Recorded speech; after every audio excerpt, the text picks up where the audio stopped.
Welcome to MHS Studio Magazine. Coming up on today's show, MHS Behind the Curtain. We have an in-depth interview with Ms. Callahan talking about what's going on in the admissions department. In our MHS Tip of the Day, life hacks for the busy student. Our Student Spotlight takes a look at some interesting videos put together in our broadcasting classes. We'll show you what's going on here at Marist today after most of the students and faculty go home for the day. And football playoffs, our analysts are talking about the next matchup for our RedHawks in the MHS Sports Corner. Hello, and welcome to MHS Studio Magazine. I'm Jack Willis. And I'm Molly Haynes. This show is created by broadcasting students and members of the Broadcasting Club at Marist High School. Our goal is to give viewers some useful and interesting information, all relative to the Marist High School community. Now, let's begin with our first segment. So, have you noticed as soon as Halloween ended, Christmas decorations are already going up? Yeah, I find it pretty annoying because I put my decorations up on Black Friday. I'm ready for Christmas time. We talk about this and more in our MHS Talking About.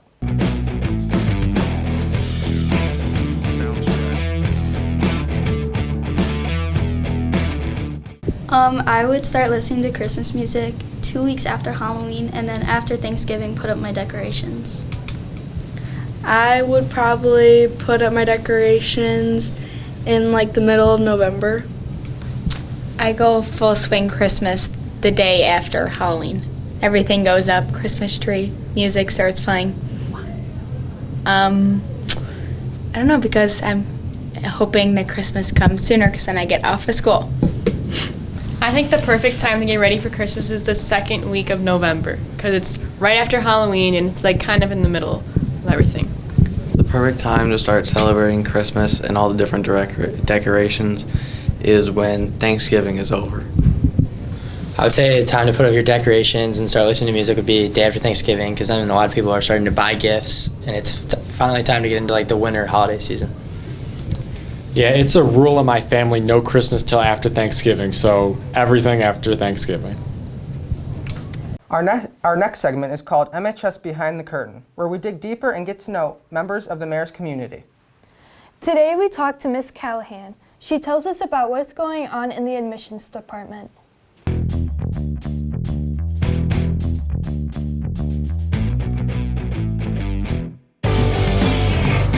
Hi, I'm Max Macy, and I'm here with... Hi, I'm Miss Callahan. And today we're going to be talking about her job at admissions for Marist. So, Miss Callahan, how are you doing? Good, how are you? Pretty good. Good. I just wanted to ask, what's a typical day for you at admissions at Marist? Good question. It really just depends on the day. Every day is different, which makes it fun. Right. It depends on if we have visiting students or an event that night, but most of my day is spent communicating with parents, students, and the admissions team. Okay. You ever have troubles dealing with parents and students coming to Marist? No, everyone loves it here. That's good. That's good. Really, the only problem is just making sure they're scheduled for the day they want to be here, and making sure that happens and they have a good experience. Right. Yeah. How do you pick shadows at Marist? How do you go through like all the students? Because I know a ton of people want to come here. Yeah, great question. So 6th through 8th graders are invited to shadow at Marist or spend a day at Marist. Okay. And we send out communication via email, via postcards, information to their schools. Yeah. And so really we try to get in front of as many 6th through 8th graders as we can in our community, both public schools and Catholic schools.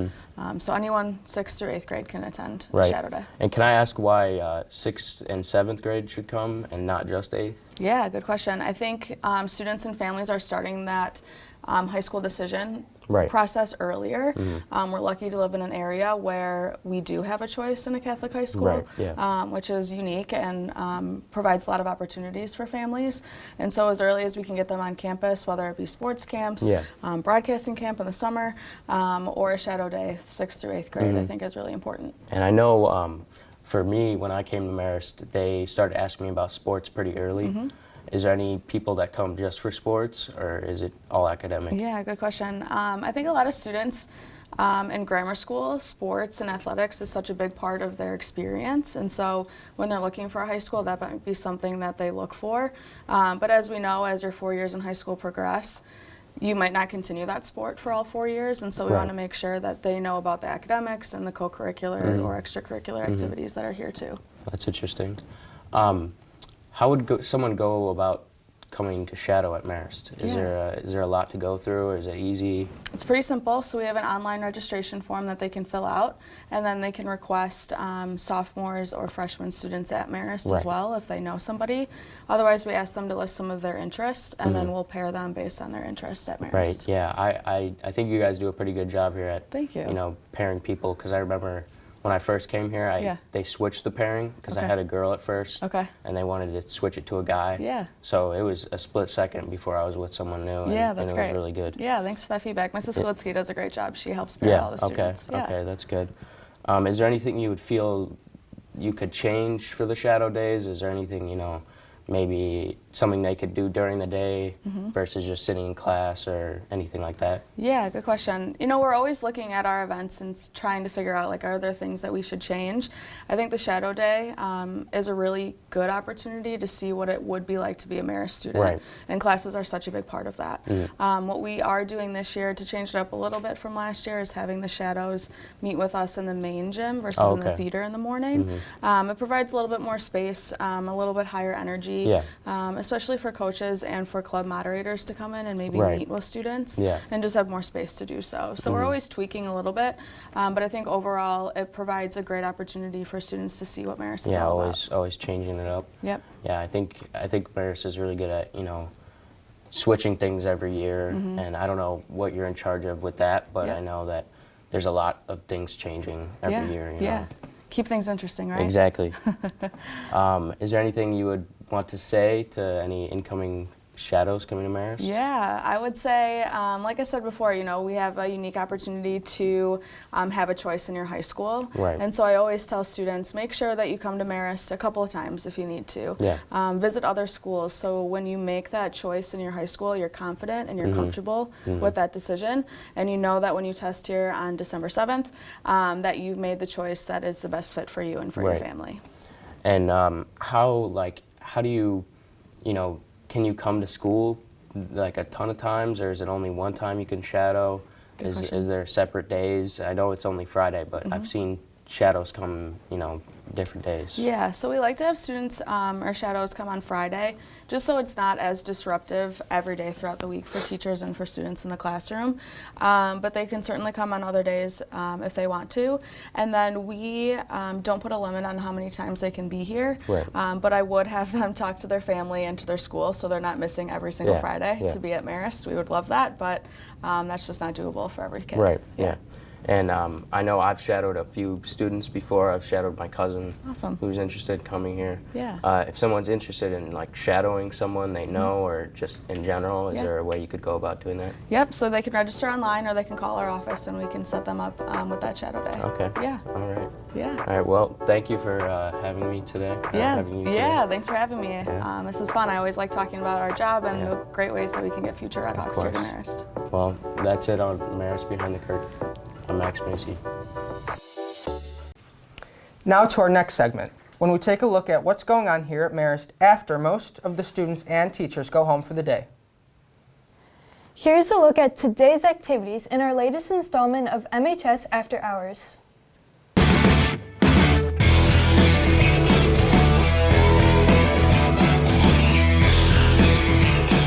Hello, I'm Olivia Roman, and I'm here with Kirsten. So Kirsten, what are you planning on doing after hours at Marist? I'm going to my second basketball practice of the season. Now, are you planning on going to the Marist against Mother Macaulay big final volleyball game here tonight? Yes, I am. Thank you. Hello, this is Melanie Koss and Kerrigan White Holmes. And this is After Hours. So, are you planning on going to the volleyball game? Yes, I am. Are you excited? Yes. This is After Hours. The RedHawks have a big matchup this weekend here at Red and White Stadium. Our sports analysts are talking about this and more in the MHS Sports Corner.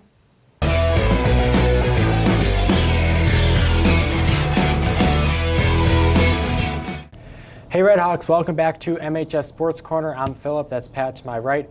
We got a lot to talk to you about today, but first we're going to talk about the Marist playoff game, which is on Saturday at 1:30. They play Loyola, and it should be an absolutely amazing matchup on Saturday. Yeah, this is going to be unbelievable. This is two of the best teams in 8A. Marist is the 5 seed. Loyola is the 12th seed. They're back healthy. Their 4-star quarterback, Ryan Fitzgerald, who's an Iowa commit, is back. They beat Mount Carmel last week 31-7, so this is an unbelievably talented team. Marist is still banged up.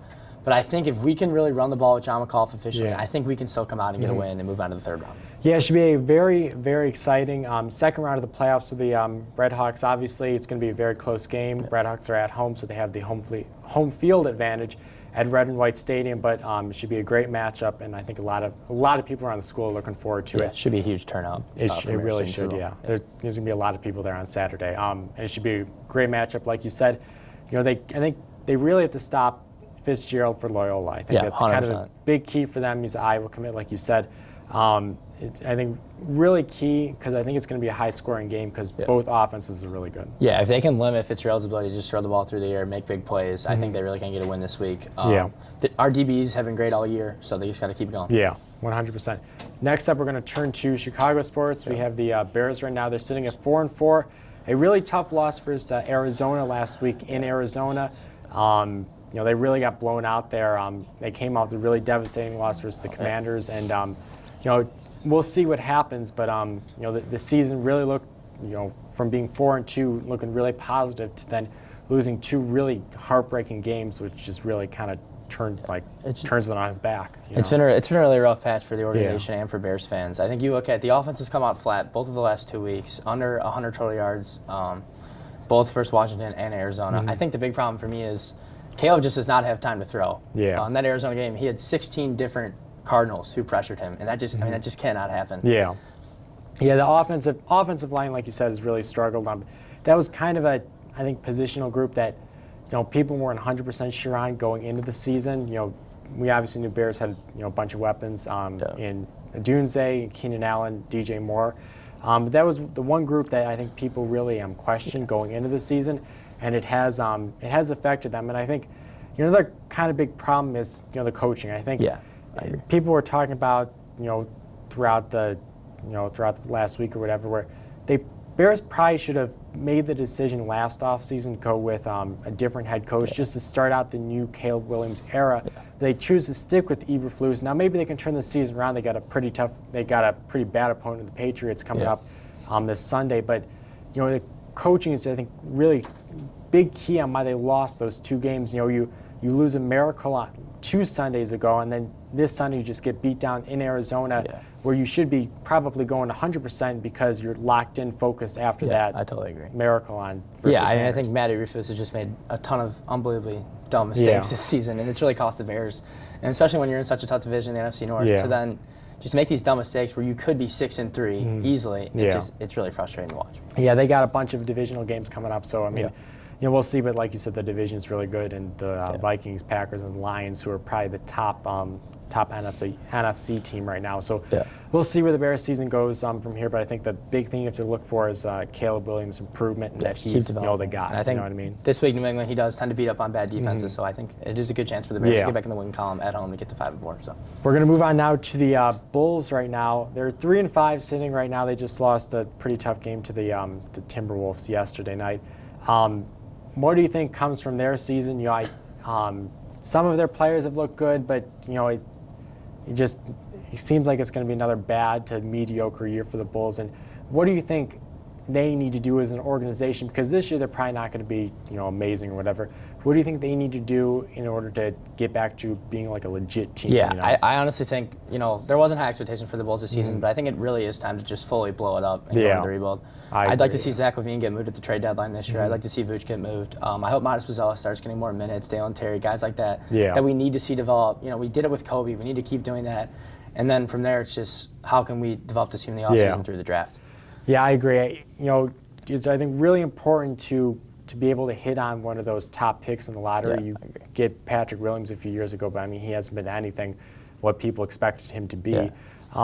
But yeah, I think you're totally right. I think they just, at this point, just need to blow it up and say, and because we're not fully committing to the rebuild, but going back to 2022, getting these back-end lottery picks, we're not going to be able to hit as often. And that's why you're seeing this inability to kind of fully rebuild and become a great team again. So yeah, unfortunately, I think this year is, you're probably not going to get a top lottery pick because this team's still going to be okay. What I mean? There's talent, when you're stuck in the play for 6 straight years, it's like you're not going to do anything to either get better or get worse and try to get better because you're not going to sign any big free agents. Yes. Yeah. Agree. Well, that's it for MHS Sports Corner this week. Have a great week, and go RedHawks on Saturday. Fly high, RedHawks. Now, it's time to highlight some of the exceptional work done by students in our broadcasting and video production classes. They recently finished MOS videos, asking an interesting question and compiling a variety of answers around the school. Today we take a look at a few of the videos voted best in their class.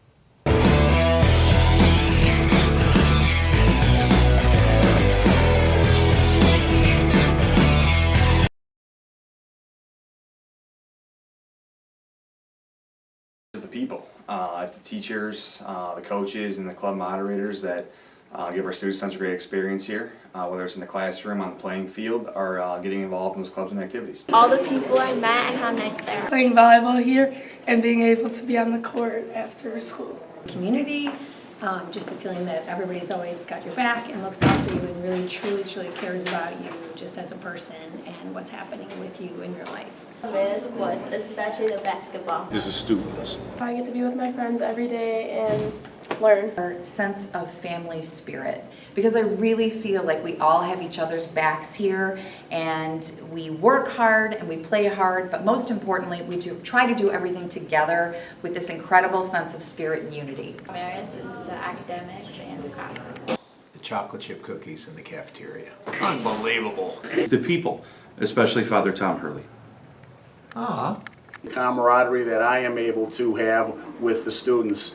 As my colleague in the Dean's office, Mr. Nzinga, he and I are 1977 grads, and the term brothers and sisters of life couldn't be more appropriate because to this day we are still best friends.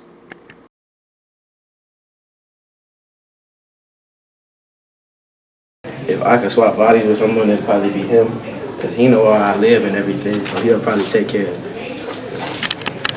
If I could switch bodies, I'd like to be Muhammad Ali in his prime.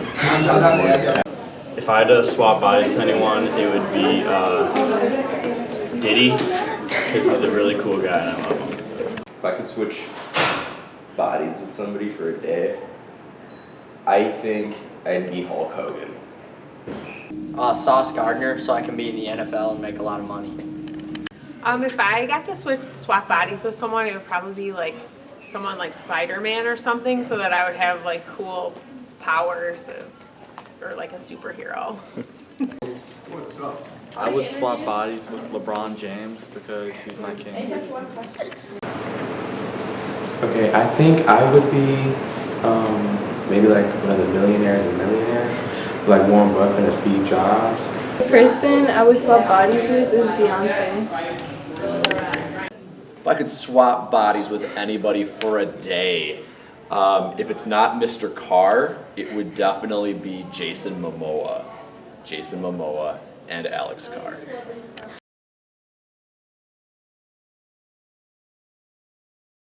I'm a big fan of Lee Greenwood's Proud to Be an American. Favorite song is I Shot the Sheriff. I think the best song is You're Gonna Go Far by Noah Kahan, because it has a good lyrics to it. Listen to Dead Sea by the Lumineers because it's my favorite song. Why? Go next one. My favorite song is We Bring the Boom by Big Justice and Big AJ, because it just like gets me pumped up. My favorite song is the ABC song because it really helps me learn my It's calming. ABCs. Yeah, it's calming. Very calming. My favorite song would probably have to be I Like the Way You Love Me by Michael Jackson. It's not a really well-known song of his, but I like the beat. It's very calming. It's really cool. Anytime I'm studying, I'll usually put that song on. Yeah, that's my favorite song. My favorite song is I Go Back by Kenny Chesney. I don't know why, it's always just been my favorite since high school, and I really like Kenny Chesney. My favorite song is Let the Light In by Lana Del Rey because I just like Lana Del Rey and I think it's a really pretty song. Party in the USA. Non-Stop by Drake. My favorite song is Son of Sam by Elliott Smith because I think it's a really good song for fall and it's really catchy and I love Elliott Smith. Our final segment features a simple tip that can help make your life better. We have some life hacks for students in our MHS Tip of the Day. Hi, I'm Ava Kruger, and this is Gianna Bonfilia. And we're here with your tip of the day. My 2 tips to help students are 1, leaving positive notes around your house, in your notebooks, in books that you're possibly reading, so that you can have a positive motivational word or quote when you're really struggling. And make sure you're prioritizing your sleep, because all the stuff you've learned in study will store in your brain. My first tip of the day is if you're having hard studying problems because of your phone keeps distracting you, turn off Do Not Disturb and put it in a different room. The second tip of the day I have is if you have a big presentation and you're really scared about it and you don't know exactly how it's going to go, you can always pull up your iPad and put it on the wall and show in front of your parents. And you can go over it, and your parents can tell you details how to fix it or anything. I'm John Montefilia. I'm Ava Kruger. Thank you. And that's the tip of the day. That's going to do it for this episode of MHS Studio Magazine. Thanks so much for watching. I'm Jack Willis. And I'm Molly Haynes. Be sure to tune in for our next show right here on our YouTube channel, MHS Studio Chicago. Have a great day.